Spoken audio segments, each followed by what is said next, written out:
like watching the countdown. Gonna be honest. Well, all I know is that I had to immediately turn my volume down. Like you talking was fine, but the music was like boom. I'm like, what the heck? I was like, stop. You said that and I'm muting my phone now. So anyways, hello everyone. I am Sarah and this is Brittany, and apparently my eardrums are still fine. So we're good. We are good. How are you doing today? It's a good day. I've got a little bit of I got a little bit of productivity done, and we created a topic based off of a conversation you and I had this morning because I have not been working on my task management very well. So that helped us come up with today's topic, which is, and a lot of people who have been on and listened to us, we really do talk about calendar blocking a lot, but it's We do. something that's very important. And it's something that we have to remind ourselves almost on a weekly basis of managing and multitasking those different things. But today we And kind of wanted to talk a little bit more specifically. yeah, and all the things we talked about, we're going to give a few options of things because I do block my calendar. If you looked at it, it is a wonderful rainbow array of colors. And I'm doing this because it's over here on a screen, so I'm not just randomly waving in the air. But I also am a task list person. So I do calendar blocking for things, and then I do a task list. And I'm a little bit of everything crazy. Not, you don't have to do both things or any of them, but we want you to kind of start thinking about task management and start thinking about what that looks like for you. So Brittany is much better at what's the word I want? Tasking out our calls than I am. And she has come up with a list. So what is first on the list, Brittany? Well, the first thing is that calendar blocking, but what we want to talk about is really what are you doing inside of that calendar blocking? So, setting dedicated project time. I know when we talk to a few creatives, they're like, oh, I'm better at night. I'm a night owl. So, they do their project building at night when they're doing their actual crocheting or when they're doing their actual resin work. A lot of that stuff is at night. And you have to also look at, okay, if I do this at night, then am I taking away from the kids or am I taking away from my friends or those different things? And so you really want to look at that dedicated time of when do you know that you can be the most productive inside of what your creation is? And when do you know that your family will leave you alone? That is the key. That is the key right there. When will family leave you alone? Because I'm actually going to show my calendar here, I think, if I can make this do what I want it to do without. So I can show people a little bit about what we mean by calendar blocking, because it could mean a variety of things to a variety of people. So now let me find. Sometimes I hate. Sometimes I hate sharing screens because I try to find the one. There it is. The one screen that you want to share so you don't accidentally share something dumb. I think you have to add it into the thing. There we go. All right. So this is crazy. I get it, right? But as you can see, I have things that are blocked for the whole week. I have things that are blocked for days. I have things that are blocked in colors and squares and different things. And then I have my tasks list off to the side. Okay. Don't read my task list because one of them says, look at the things on my credit report. And that's bad. Don't have things on your credit report. All right. So, but even that though, my task list is personal and work all related into one because my days are work like that. I wake up in the morning, I do personal things followed by work things, so on and so forth. So I just wanted to kind of show that what time blocking actually meant. So you can stop. Oh, I can stop sharing. Brittany, do you want to share yours? We can. I don't know if yours is more complicated than mine. Yes. The last time I looked, at least. It's getting a little bit better.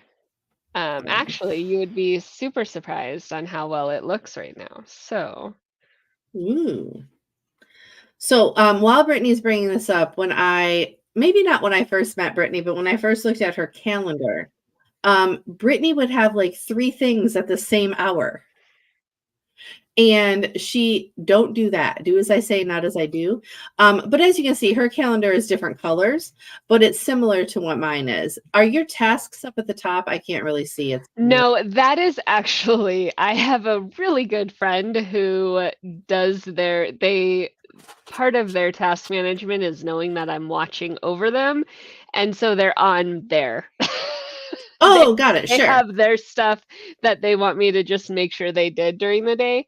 But for the most part, when you look at a lot of the things, like I have workout, gym routine, family time, and this doesn't even have Charlie's calendar.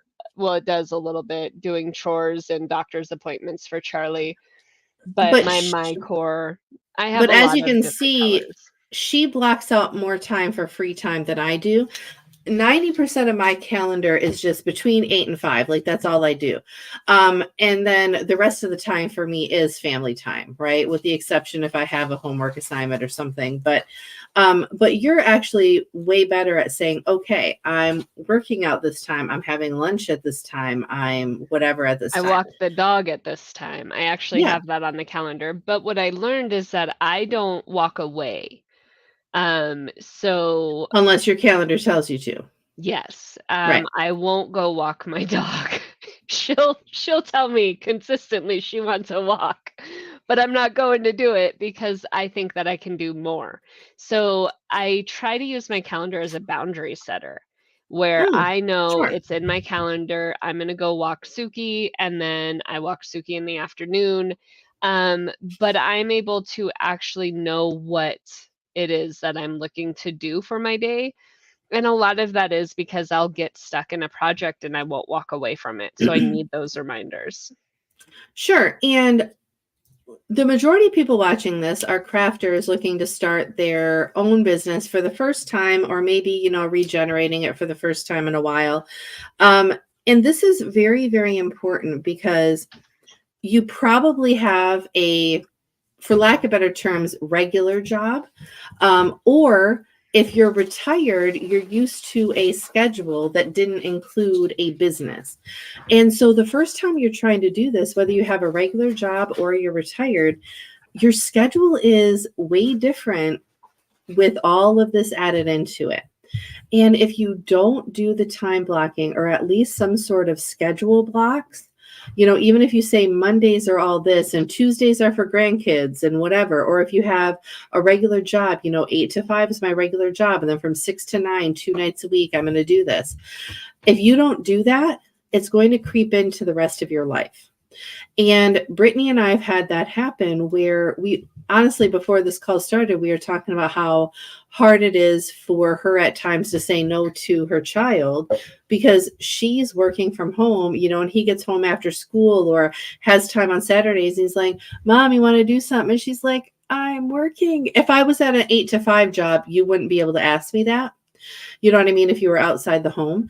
And it's hard to do that when you're working from home, though. Wouldn't you agree?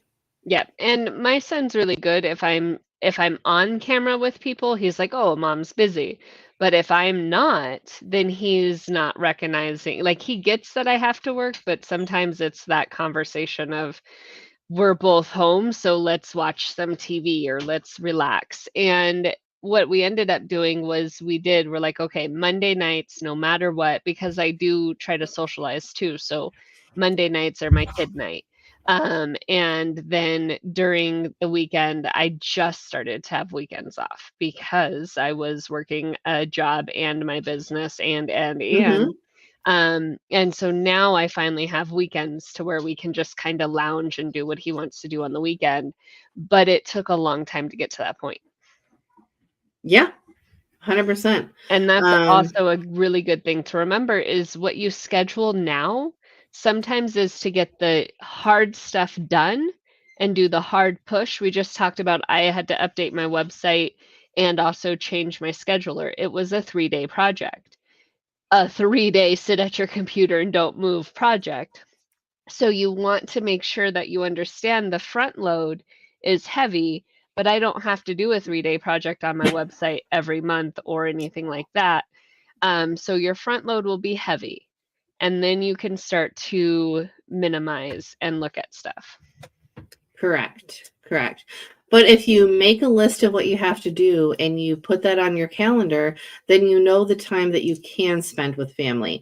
And it's easier to move a block to the evening if you have the block than it is to realize you had a 3-day project and you haven't done it and it's 5 days later. Right. So it's better to put it on your calendar and block the time and be like, okay, well, a family thing popped up. I'm going to move that, but it's still there. Right. It's still in your purview, for lack of better terms. And enroll your family. One of the things Oh, that we sure. forget to do is to tell our family, look, this is what I want to do for myself, for us, for our growth. And so let them know and maybe print out your calendar so that they can see, hey, I'm playing with my pig so that That's they fine. can see your actual calendar. And so when they come to your desk, if you're busy and you're engaging, you can just kind of hand them the calendar and, maybe highlight it a little bit while you're paying attention to your meeting. That way they're aware of where you're at inside of your day. Or if you're a crocheter or you're a crafter, and you can just put it on your door, maybe your office door, to wherever you craft, and say, here's my calendar. I'm at work right now. Do not disturb. Well, and one of the things that we do, because like there's a teenager involved just like you, but not every night, but pretty much every night at dinner, we're like, okay, so what's happening in the next 24 hours? What have I forgotten? What have I, right? And then we talk about what the next day's schedule is. So they know, like, okay, somebody has a doctor's appointment, somebody has a meeting, Sarah's going live, so you have to shut up for a while, right? Like there's things that you can, because when I'm on my regular meetings, this, like, I don't care what happens in the background, whatever, but when you're going live, you want it to be kind of quiet and nice. But if you talk about those things, or you just throw it on the fridge at the bare minimum, you can say, hey, by the way, look at the calendar tomorrow. So, I have some things blocked, just so that you know. Yeah, exactly. So really enroll your family in what you're doing as well, especially when you work from home. It makes it a lot easier. And then uh, I covered up our topics. One of the big things that you and I, Sarah, don't have a lot to worry about it until we're ready for conference time Mm-hmm. is vendor events. So if you Yes. are a business person, you can totally look at, where do I want to be in conferences? Where do I want to be in these things? But if you have products and you are a big vendor, like vendors are your place, one, you're giving up your weekends most of the time. Most vendor events are Saturday, Sunday. That way the whole Mm-hmm. family can go, everybody's shopping. So then you look at, okay, how can I create a vendor event fun for the family as well as a money raiser, right? And remember that when you're at a vendor event, if you yourself market a month in advance before that vendor event, you're telling people you're going to be there. And Yeah. that's a great way for them to know, oh, I can go actually physically hold these products. So start doing that. Whatever vendor event you sign up for, start marketing it a month in advance that you're going to be there, and start prepping for the extra materials that you're going to need, because whatever walks out the door can't be shipped, right? You're losing True. inventory at a vendor event. So you want to go to that vendor event with a little extra inventory. And I want to clarify, vendor events can be a craft fair, anywhere, like in a sense that you're setting up a table to sell your product, your widget. And if you don't already do that, if you're watching this and you're like, oh, I've never done that, do it. Trust me, if you have products sitting in a room somewhere that you've been trying to sell on Etsy that isn't selling, sign up for a craft fair. And you will, I can't guarantee you'll sell things, but it'll give you more opportunity to sell things because a lot of times people want to touch and feel and see the brightness of the color and do things that you can't see through a computer screen. Yep, there's a Um, lot of in-person shoppers for sure.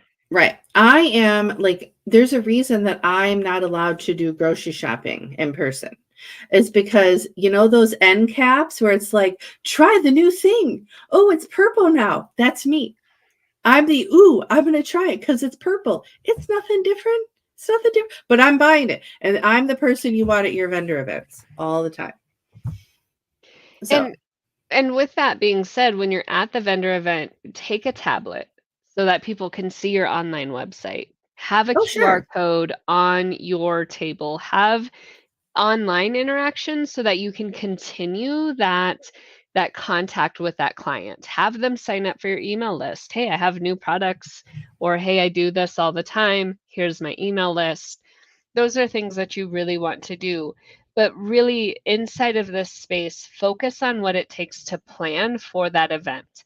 Focus on what it takes to make sure you have the products for it. If you have vendor events every weekend, maybe you're restocking every week. And so, what does that take out of your time? And normally, that's you get hit really heavy in the summer or different Sure. things. And maybe you don't need to continuously restock, but you do need to make sure that you have a few extras. If you're going to a Ren fair one weekend, maybe you need some things that are themed for a Ren fair. If you're going to a car show, you need some car show themed things. So Hmm. make sure that you're really looking at what events did I sign up for and how can I really work towards this, promote that, and add that time in the marketing time, the time to make the extra products, and then the time to be at the event. And event time should be your setup and your tear down. So don't forget that when you're calendaring. Oh, yeah. And depending on where it is, include drive time on there. Yep. Um, and we are going to get into a little bit of like allocating time for marketing here in a second, but I just want to be clear. If we ever use terms you don't know, all three of those websites have like a contact us option. You can contact any one of those three websites and be like, what did they mean when they said XYZ? And I'm just going to clarify really quick. If you don't know what a QR code is, it's the little square thing that looks like it has dots on it that you see all over the world now on different things. And if Brittany can show one really quick, maybe on her phone, is that what she's trying to do? Hopefully. Mm-hmm. Um, what it does is it takes you to a website quickly without having to type in a website. So she's going to show one really quick just to make sure. There you go. Yep. Perfect. It's that little square you see on there. And if you don't know how to create one of those for your website, you can Google it.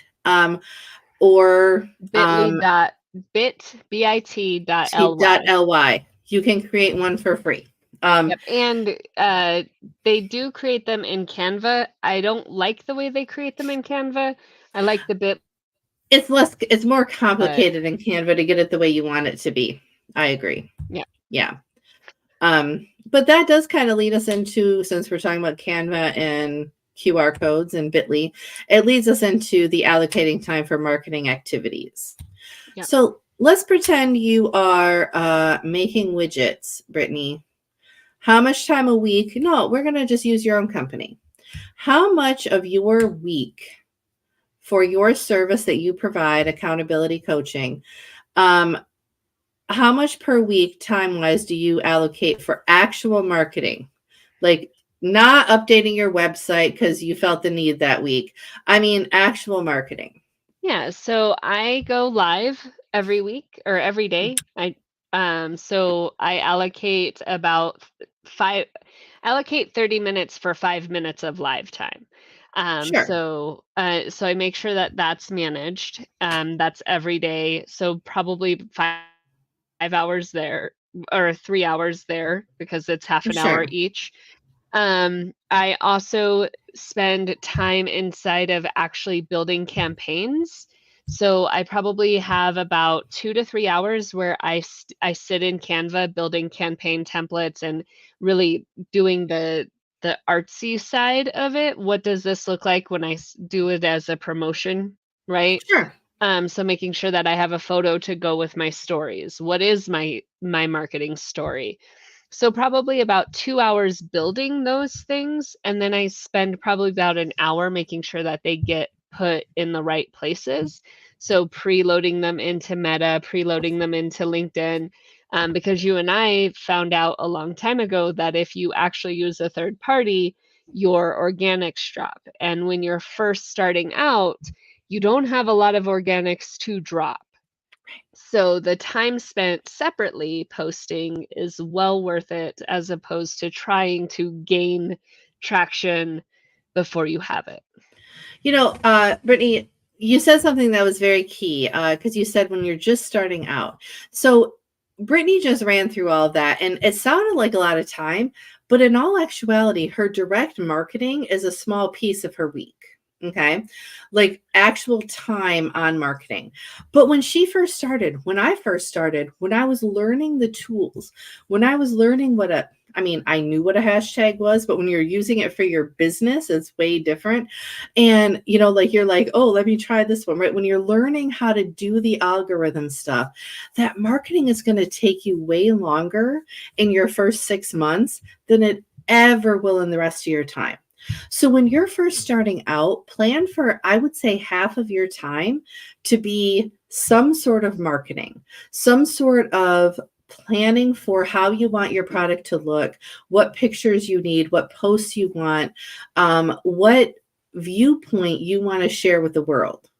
And we always talk about Jeanette. So throw up her website in that little bottom thing there so people can go look at her stuff. But Jeanette makes resin clocks, okay? But she doesn't just make a clock. She makes clocks with themes, okay? So she'll do a custom one. But when you go look at her stuff, and especially if you follow her on socials, you'll see that she spends time on creating a clock and a theme for different holidays, right? So it'll be something for Easter, Valentine's Day, Christmas, Veterans Day, so on and so forth, right? And now when she first started, right, that was harder work because she actually had to make the clocks for it. Now she has the pictures that she can use every year on Veterans Day and then make the clocks as people come in with orders. So it gets a little bit easier when time goes on. And you'll have to do the same thing. Like, so if you don't have any red, white, and blue, there's her website. Go check it out.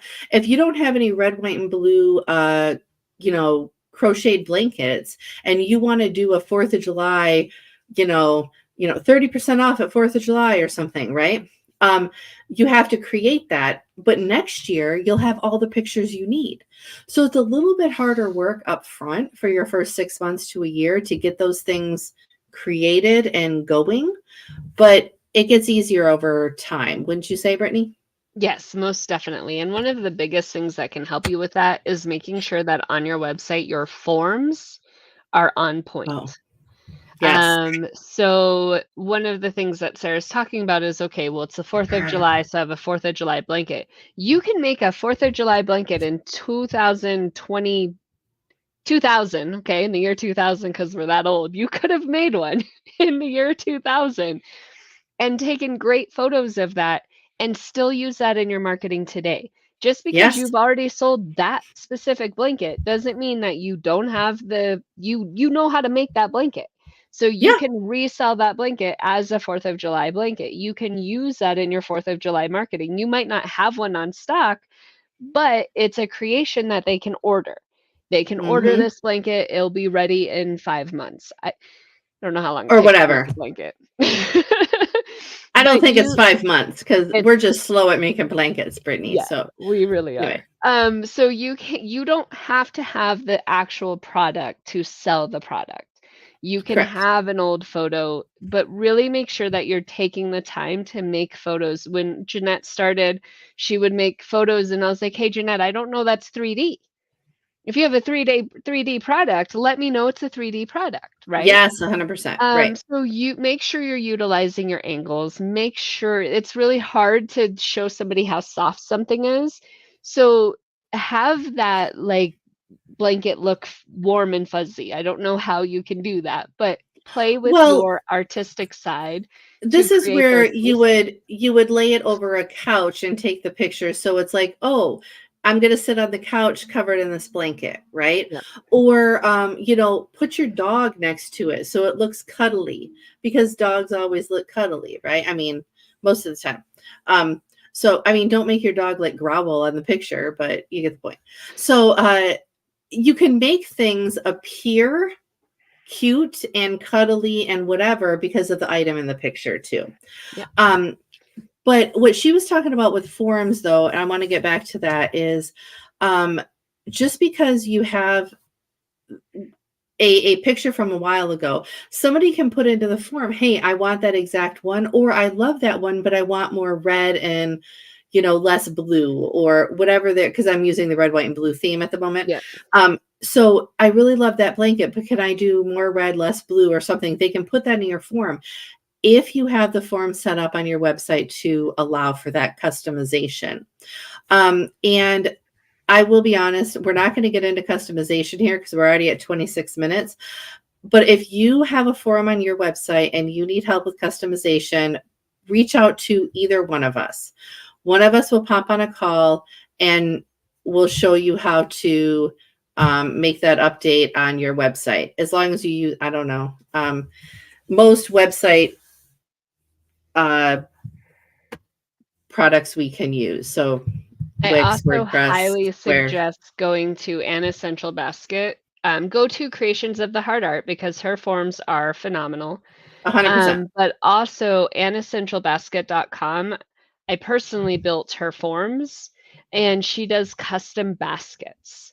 And so that's a really great way of what are you allergic to? What are these things? And so those two websites are going to be huge websites inside of what does it look like to have a great form built out. I highly suggest using those two as examples. If you don't feel comfortable reaching out to us, which we would love to hear from you, but those two websites down there, perfect forms to look at as options. There you go. I agree. All right, so we're at 2740. So Brittany, tell us who you are and what you do. I am an accountability business coach and I focus on helping business owners align where their business is going to their passion. So their passions, I don't know, I messed all of that up.